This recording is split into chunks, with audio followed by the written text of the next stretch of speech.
much for joining us today. We now are starting our 5 questions, 5 answers series. So thank you so much for being part of it. My name is Amanda Lubinsky, for those of you out there who are watching this and don't know, and I'm the managing editor of the Courier-Tribune. And this week I am interviewing Dianna Wright with Clay County. She is the Clay County administrator, and I chose to interview her because she is at the top of the food chain, if you will, in terms of non-elected officials for Clay County government. She oversees the daily operations of the county government, and I think her insight will be very useful for our efforts. So Dianna, if you would, please tell me and those folks out there watching us just a little bit about yourself and the role of Clay County administrator and what that means in the community. Sure. Thank you very much, Amanda, for letting me be part of this community conversations. Just a little bit about me. I am a Missouri native, and I've been in local government service for, gosh, over 30 years. And I actually started my career in the Northland with the city of Gladstone, and was with the city for about 10 years. After I left Gladstone, I was the city manager for 2 other cities here in the state of Missouri. And then prior to coming to Clay County, which I will have been here 2 years next month, but prior to that, I was with the city of Olathe, Kansas for 10 years as the director of resource management. So I have a lot of different experiences with local government in Missouri and Kansas. And so I'm going to talk about what is the county administrator's role. So I am appointed by the Clay County commissioners, and I serve at their pleasure. And my job is to carry out their policies and work with all the department heads and all the office holders to provide those services to our Clay County residents and our business community. Okay. And so kind of some follow-up questions to that for folks who might know all the different ins and outs of Clay County government and the different departments that are at play. What are some of the most impactful things that your staff or Clay County government as a whole accomplished in 2023? Yeah, so 2023 is really a sort of an exciting time for the county because we basically launched the final steps of the new form of government that the citizens approved with our new constitution. So starting last January, 7 commissioners were sworn. Well, we actually sworn in 4 more. So we had a total of 7 commissioners, going from 3 to 7. And so that created a lot of opportunities and a lot of change in our processes and how we went about doing business. So we spent a lot of time early on with the new commissioners, looking at things and streamlining processes and kind of setting up that new form with 7 commissioners. So that was a lot of internal work that we did. But in addition to that, there were some great things that were accomplished by the governing body, with regard to Senate Bill 190, and I know your organization had covered a lot on that, which has to do with freezing real estate property tax for individuals 62 and older. And so that's a great opportunity that our commissioners put into place, and that freezes the property tax for our 62 and older population that own property with their 24 taxes. And so they'll see the benefit of that on their 25 tax bills.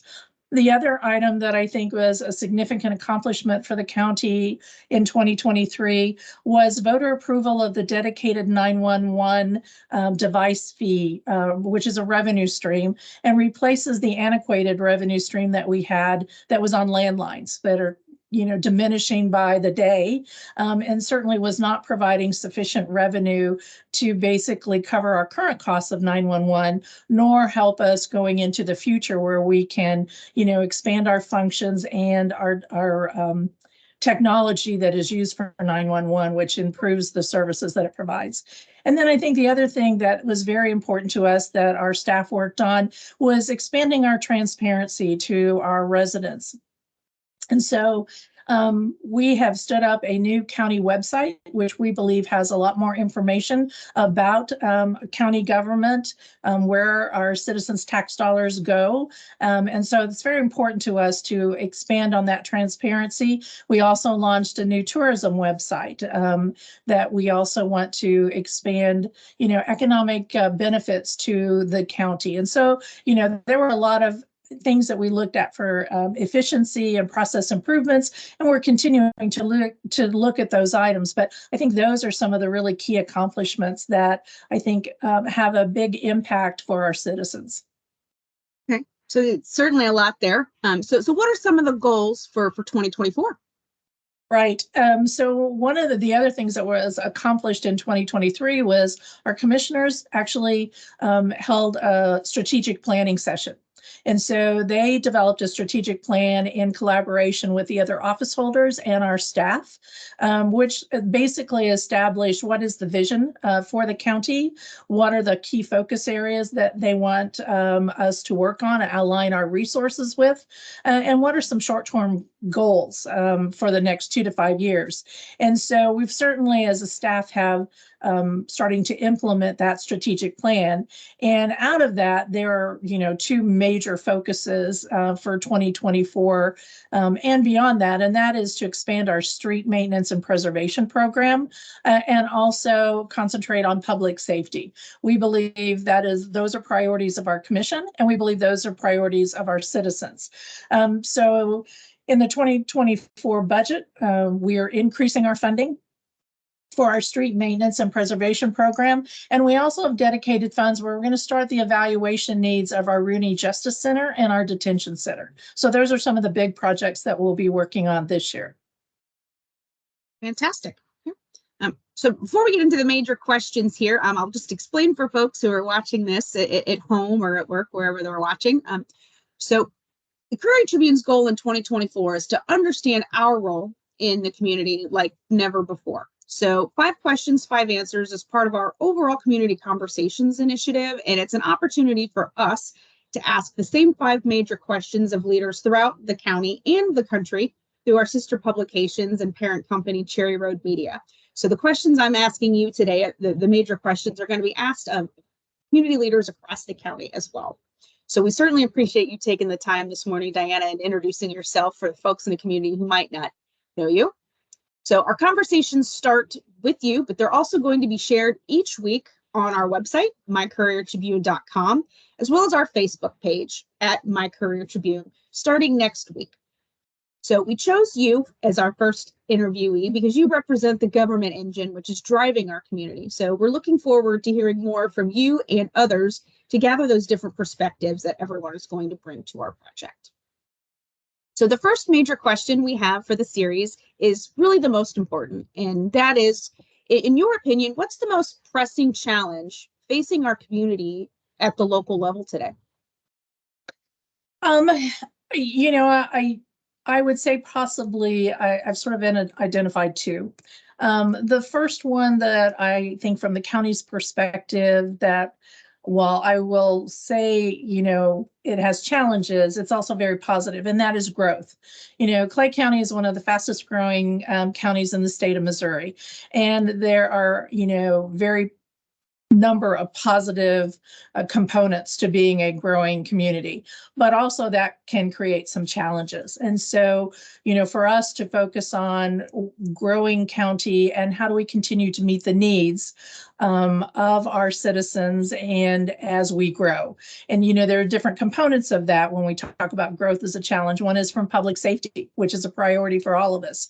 And, and it's pretty broad based when you talk about public safety and growth, right? So we know as a county with our population growth that we will be getting another judge for the state. And so, as I mentioned earlier, one of our projects this year is to really explore the needs of the Rooney Justice Center, because we really don't have capacity for another judge. Now, there's a benefit to that and certainly helps expedite the judicial process. But with that comes things that we need to look at and be prepared for that. Our detention facility is another one. Both the Rooney Justice Center and the detention facility are are aged buildings. And so do they meet the needs of today? And are they also going to meet the needs that we have as we continue to grow as a community? And then, of course, we have personnel that we need to look at to ensure that we can provide the level of public safety for our citizens and our businesses. You know, growth also creates challenges when it comes to infrastructure, whether it's road infrastructure, broadband, you know, affordable housing in the community, and also then, you know, the expectation of our citizens when it comes to quality of life amenities and what are their expectations and what are their desires. And then with growth is also land use, right? So land is used for new residential and new businesses, whether it's retail or commercial or industrial, which is a great opportunity, you know, diversifies the tax base, creates jobs for everyone in the Northland. But yet when we use that land, we want to make sure we have things in place that we can preserve our green space and our agricultural land. And so growth is a wonderful thing to have, but we also need to be prepared and be looking at some of those challenges that we have. The other challenge I think that everyone faces across the country, not just here in the Midwest, but is behavioral health issues. You know, we're seeing that more and more across the country, and, you know, Missouri, Kansas City area, Clay County area, you know, we're seeing the impact of that also. And so the county is good in the aspect that we have some great revenue sources already in place, whether it's supporting our seniors or our children's services, but we're seeing, you know, increased needs in behavioral health issues. And so we're also looking at how do we address those and how do we partner with those agencies in the community that are really designed to help address some of those things. Thank you. Thank you. I appreciate that feedback. So kind of switching tactics here in subjects. So considering the evolving media landscape that we have, what role do you see local newspapers playing in the community 5 years from now in accompaniment with all of those efforts that you just mentioned? Yeah, right. So first of all, for local government, reaching the public, keeping them informed is just good governance. And that is very important to us and one of our goals. And, you know, from a county perspective of providing that information to the citizens, we need to utilize all the avenues that are available to us. And so we need assistance in enhancing our communication and our transparency, because in today's world, a one-stop shop of communication is not going to get it done. So we need partners like the Courier-Tribune to help us get that information out. You know, as we were talking a little bit earlier before this, is everyone is, I think, on information overload, right? You know, we are constantly getting communication all day long from all different sources.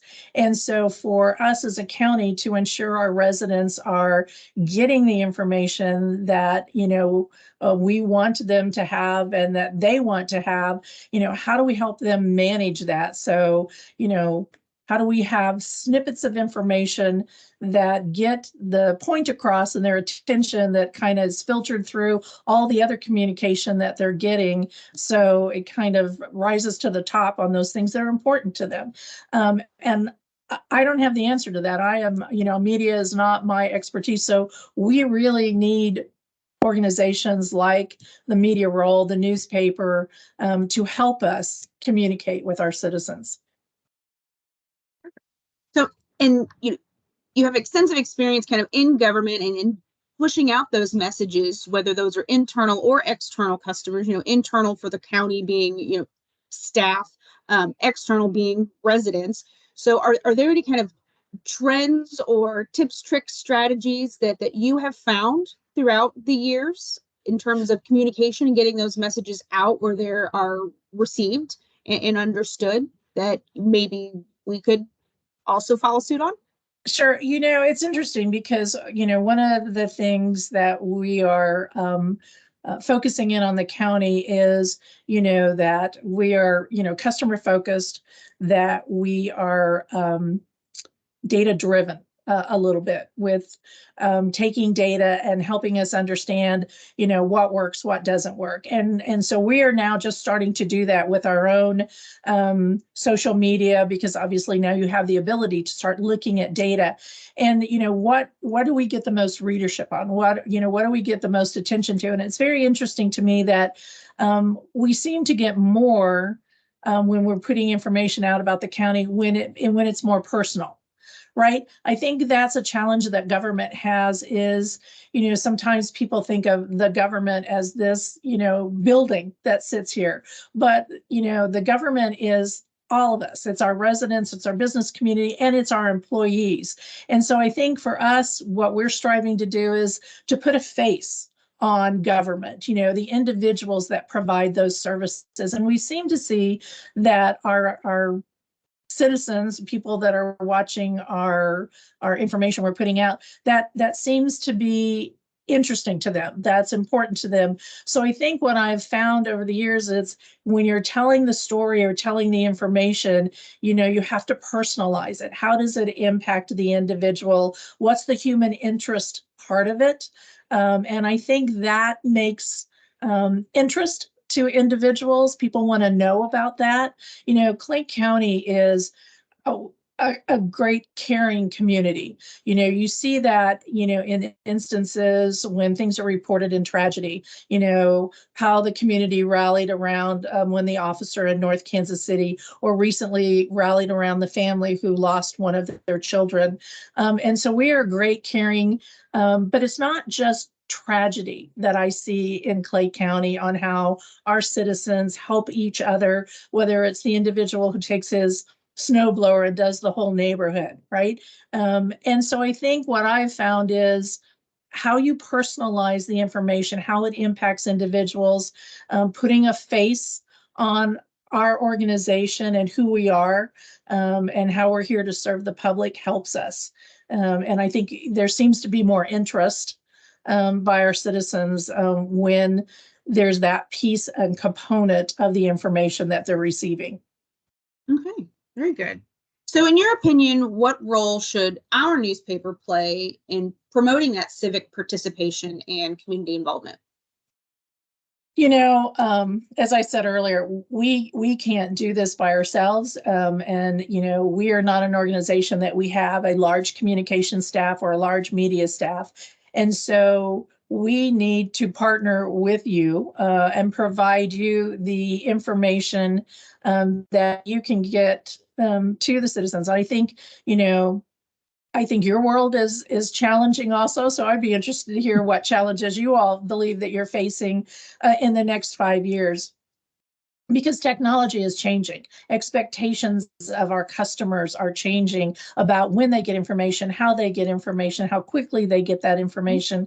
And so I think, working with your organization and media outlets to help us get that to the citizens is very important.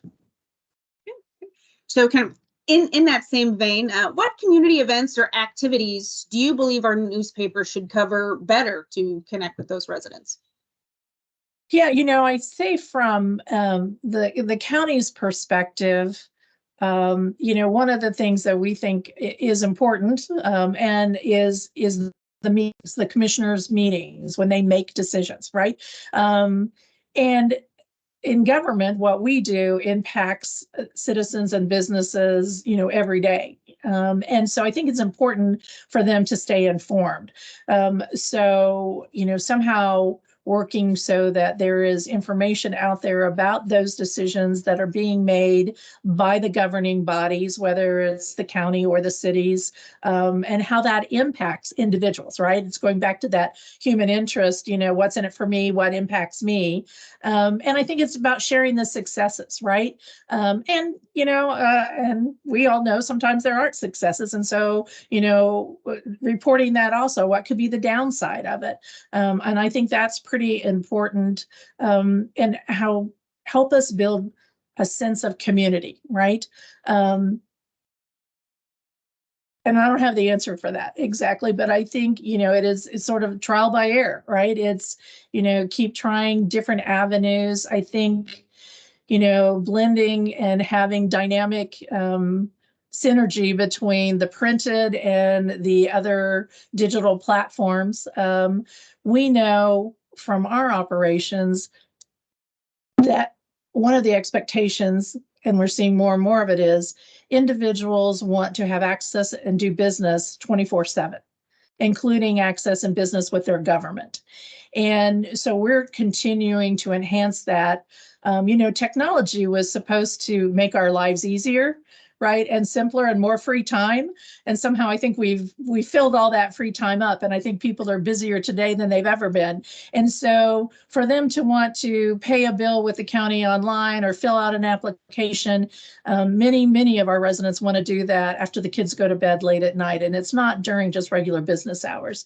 And so those are things that we're continuing to look at to see, how do we expand those services? But on the other hand, we have residents who want face-to-face, right? They want personal contact. They want to come in and talk to our staff. And so we also don't want to forget that population.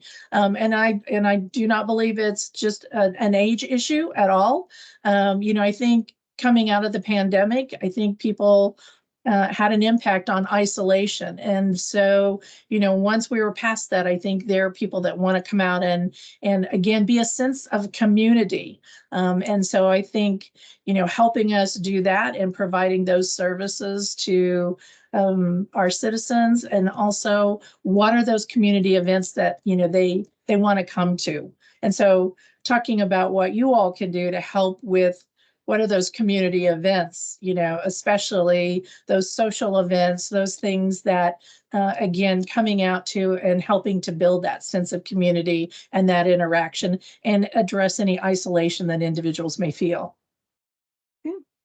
So, part of the government function is also, dealing with local businesses. And we've talked a little bit about that. So considering the current economic landscape, how can our newspaper better support local businesses and help contribute to that economic growth in the community? Right. That's a very important component. And certainly, my staff will laugh and I'll tell you that, I always talk about shop local, right?